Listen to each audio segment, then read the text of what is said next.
Hello. Okay. Last of Us episode 3 and 4 have aired. A bit late in the game. I've seen both of them. Today is Saturday 11th, and I do have some thoughts. So let's dive in.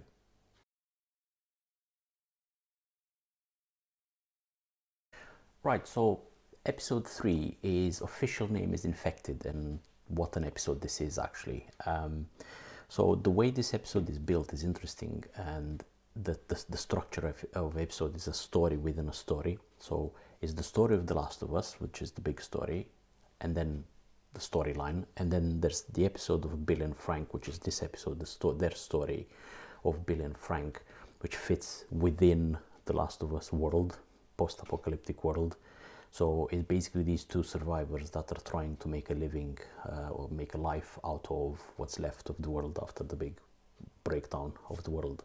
And it works really well when it's put well together. So if you build it and intertwine it nicely with the big storyline, then this delivers very well. And actually this episode is like that. It's very well put together, it's very well structured, actors are very good, and it also is almost like a ramp to deliver, to launch the rest of the series, because towards the end there's a really good ending to the episode, and it just goes to show the quality of storytelling in this episode, in this series overall. So the two actors that are playing Bill and Frank, they're totally new. Well, the characters Bill and Frank, they're totally new. Bill is played by Nick Offerman.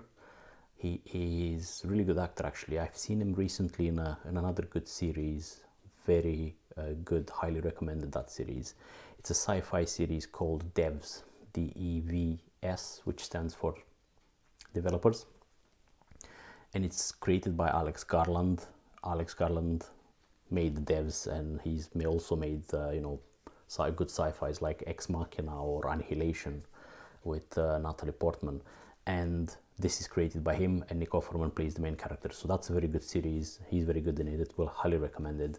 And then Frank in Back to Last of Us. Frank is played by Murray Bartlett, which is the actor from The White Lotus, season 1. He plays Armand, the hotel manager. He actually got an Emmy for playing Armand in The White Lotus. So those two actors put together, they work really well. And this is a really good episode with the two of them. The other thing that does well is like the big first half of the episode is mostly the two of them. 90% of the episode is these two characters, but it does well at keeping you on the edge in the first half of episode, because you know you're in The Last of Us, and you know danger is all around you. You can die from a simple scratch or another human being or things like that, or betrayal is another thing that can happen, and you can die from those, and you know that this is going to happen. So it keeps you on edge for about half of, and the way it's filmed, for about half of the episode. But then you settle in and you get to know these characters, and off you go with the story. It's really good, really good. One of the best episodes so far, to be honest, of the series, even though it's only been 4. And speaking of 4, let's move on to this week's episode, which I've just seen, episode 4.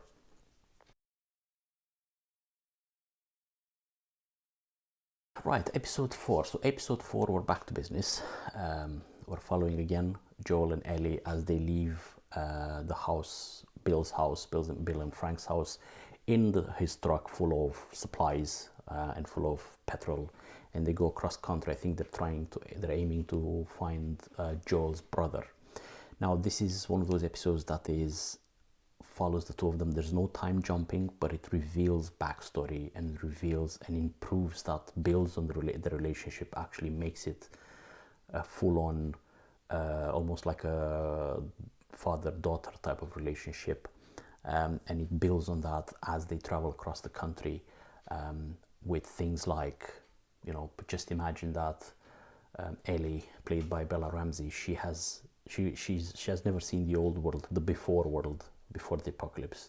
So she was born in this world, so she doesn't know basic things like, doesn't know the music or any classics, or doesn't know what the seatbelt is, doesn't know how to siphon,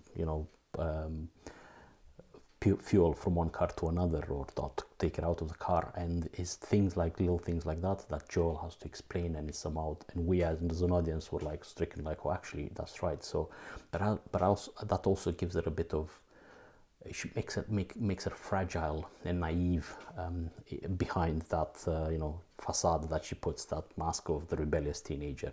Behind that, she is truly a scared little girl, traveling away with a stranger, and putting her life in his hands, more or less. And on the flip side, Joel is trying to teach her and care for her, and that brings back some memories of fatherhood that he might struggle to cope with. And all of that is put in this world that is consistent danger, and it's a beautiful chemistry on the screen. Is like, by the end of this episode, you will be best friends with these two characters, because there's dad jokes, there's jokes about eating canned food and being better than cooking it and things like that. So I won't spoil much more, but obviously they travel and things happen during the episode. But this episode, has a big heart, and that heart is the two of them together, and the chemistry between the two characters. So yeah, another good one. And I just noticed that episode 5 is also now available, so I'll go and see that. In the meantime, please do like and subscribe, and I shall see you next week. Thank you.